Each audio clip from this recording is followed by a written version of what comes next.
Bonjour à tous, nous poursuivons avec la troisième Mishnah du deuxième Pérec. La Mishnah nous enseigne ici Chamisha mevim korban echad al averot arbe. Il y a 5 personnes, 5 cas, où on apportera un seul korban sur plusieurs averot. Normalement, lorsqu'un homme a transgressé une interdiction qui est punie par un chiyuv karet, comme nous l'avons vu, il doit apporter un korban khatat. Quelqu'un a mangé de la graisse interdite, il doit apporter, sans faire exprès bien sûr, un korban khatat. S'il a mangé plusieurs fois de la graisse interdite, est-ce qu'il apporte un seul korban ou plusieurs korbanot? Tout dépend. Est-ce que c'était be'elem echad, c'est-à-dire dans le même oubli, ou bien beshtea lamot, il y a eu 2 oublis, c'est-à-dire il avait oublié que la graisse était une interdiction de la Torah, il l'a consommée, ensuite il s'en est rappelé, et un jour plus tard, il a aussi mangé parce qu'il a oublié une deuxième fois. Là, dans ce cas-là, il devra apporter 2 korbanot. Mais s'il a mangé dans le même oubli plusieurs morceaux, plusieurs kazaït, là, il n'apporte qu'un seul korban.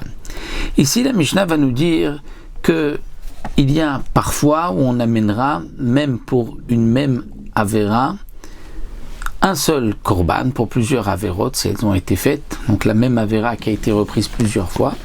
Et nous allons voir aussi Vechamishim mevim korban olevi yoret. Et il y a, Vechamisha, il y a 5 cas qui vont apporter mevim korban olevi yoret, d'un korban qui monte et qui descend, c'est-à-dire qui est en fonction de ses moyens. S'il est riche, il apportera une bête. S'il est moins riche, il apportera des oiseaux. Et dans certains cas, il apportera des farines. Donc voici les cas que va nous expliquer le Tana et l'omevim korban echad al averot arbe. Voici ceux qui vont apporter un seul korban sur plusieurs averot. Abal shifra biot arbe.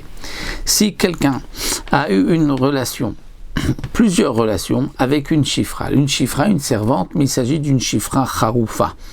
C'est quoi la shifra charoufa? C'est une shifra qui est marié ou destiné à un évêque d'Ivry. Comme nous le verrons par la suite, la Mishnah rapportera une machloket. Qu'est-ce que c'est cette shifra charoufa dont nous parle la Torah, où il y a un korban Hacham shifra charoufa? D'après certains, c'est une femme shifra qui est moitié servante et moitié libre, nous verrons comment c'est possible, et qui ensuite a été mariée à un évêque d'Ivry. Et donc si un homme à Israël a une relation avec cette shifra, il apportera un korban Hacham. Plusieurs relations, il apportera aussi un seul korban, comme nous allons tout de suite le voir. D'après d'autres, rapportés dans la Mishnah plus loin, il s'agit d'une shifra toute simple qui n'a pas été moitié-moitié. Elle est shifra et elle est réservée au évêque d'Ivry qui a le droit de se marier avec une shifra, le évêque d'Ivry, donc il s'agit d'une shifra kénaanite. Et nous verrons par la suite donc exactement les lignes de la shifra charoufa. En tout cas, si quelqu'un a une relation avec cette shifra, abal shifra biot arbe, eh bien il apportera un seul korban. Ici la Mishnah donc vient nous enseigner, donc ce qui est marqué ici, qu'il est chayav biot arbe, c'est même dans le cas où c'est dans plusieurs oublis, c'est-à-dire il avait oublié que c'était interdit, et ensuite il s'en est rappelé, et il a fauté encore une fois, et il a oublié, et encore une fois il a fauté. On pourrait dire, puisqu'il y a plusieurs oublis, donc à chaque fois c'est plusieurs korbanot. Non, un seul korban, ce n'est pas comme la graisse interdite. Et comme nous l'avons vu aussi, nous verrons par la suite, la shifra, on est rêve d'un korban, même si c'était une faute volontaire. La Mishnah continue aussi, le nazir shenitma tumat arbe. Le nazir qui est impur de plusieurs impuretés, c'est-à-dire le nazir a commencé sa naziroute et après, on va dire 2 semaines de sa naziroute, il s'est retrouvé impur de l'impureté d'un mort. Et donc il doit attendre 7 jours pour se purifier et pour recommencer encore une fois une naziroute de Tahara. Donc nous dit le Barthénora, il s'est rendu encore une fois impur quand? Pas dans les 7 jours de sa purification, parce que c'est sûr qu'il n'apporte qu'un seul korban, parce que c'est une longue touma, étant donné qu'il n'était pas encore purifié.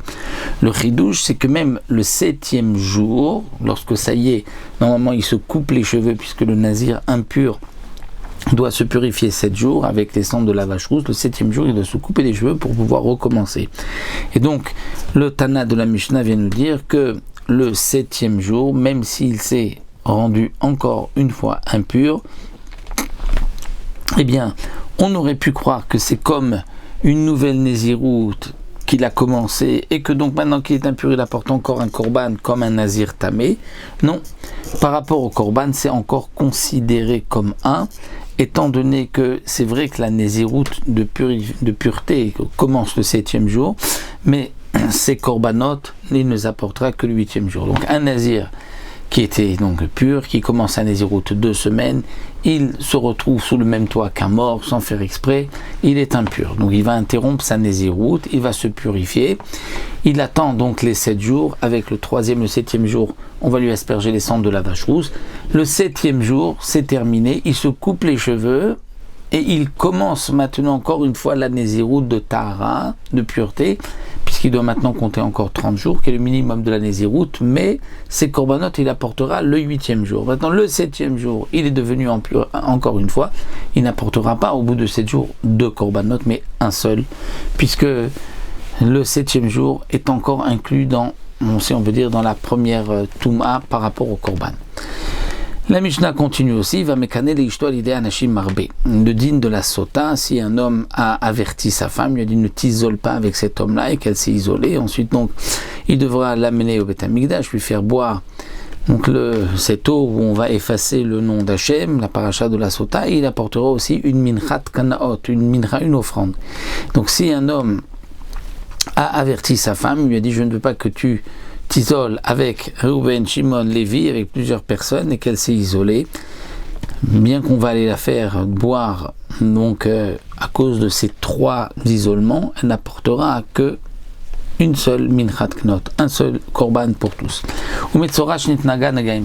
Et un lépreux qui est devenu donc lépreux de plusieurs taches de lèpre, c'est-à-dire il a été lépreux, ensuite il a guéri, et encore une fois il est lépreux, et encore une fois il guérit, il n'apportera qu'un seul korban à la fin, même donc pour toute sa tsaraat, il n'amène qu'une seule fois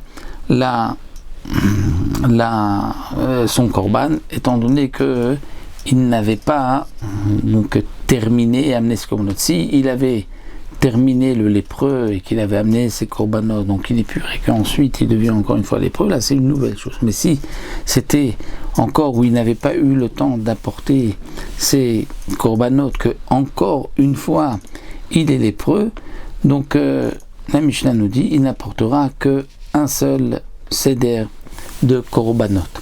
La Mishnah continue et nous dit Evi tzipora venit naga lo alulo achi avi et ratato.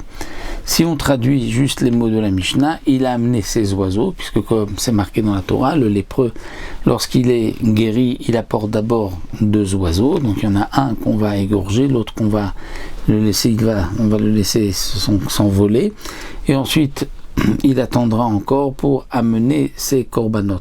Alors ici la Mishnah nous dit Evi tzipora venit naga, il a amené ses oiseaux et il est devenu lépreux, lo alulo, c'est-à-dire les oiseaux ne lui sont pas comptés, achi avit rato, tant qu'il n'a pas amené son korban khatat.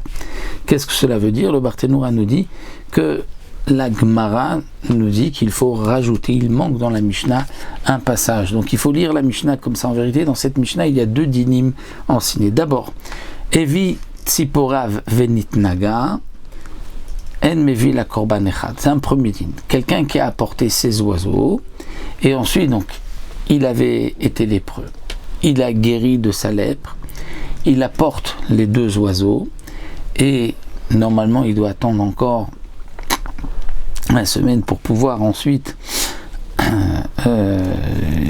encore 1 semaine pour pouvoir apporter ses korbanot. Donc il n'a pas eu le temps de se purifier, d'attendre donc ces 7 jours, que encore une fois, il a eu les taches de lèpre. Donc lorsque il va guérir et que il va donc terminer, est-ce que il doit ensuite rapporter des oiseaux? Alors la Mishnah nous dit que oui, bien sûr qu'il devra apporter encore une fois des oiseaux, mais les korbanot, il n'en a pas besoin d'en amener 2. Les korbanot, à la fin des 7 jours, il apportera un seul seder de korbanot pour sa première tsarat et pour la deuxième. Donc le chidouche, c'est que bien qu'il a dû apporter une deuxième fois des oiseaux, ces oiseaux-là, et qu'il en amène maintenant encore une fois, on aurait pu croire que, puisqu'il amène 2 fois des oiseaux, il doit amener aussi 2 fois des korbanot. Non, là il amène une seule fois des korbanot. Maintenant, deuxième dîne que la Mishnah nous enseigne, c'est que lo alou lo achavi et tratato, c'est-à-dire que lorsqu'il a amené des oiseaux, le Metzora, en fonction de ses moyens, il apporte des korbanot différents, comme c'est marqué dans la Torah, s'il est riche ou s'il est pauvre.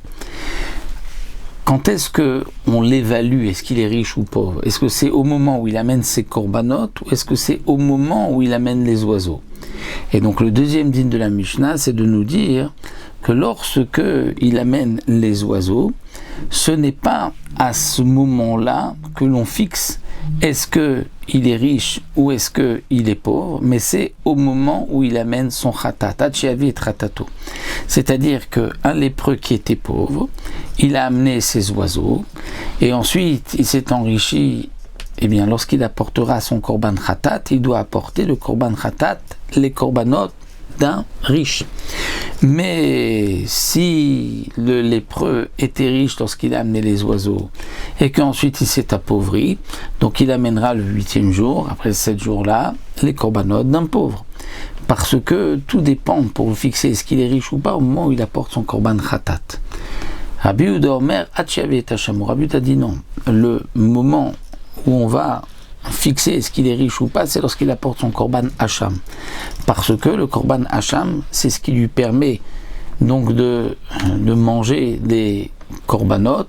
Et donc c'est pour cela que tout dépend de ce moment-là du korban hacham. Et donc Rabbi Yehuda n'est pas d'accord avec les chamim qui disent du korban khatat. Donc là nous avons dans cette dernière phrase de la Mishnah 2 enseignements concernant le lépreux.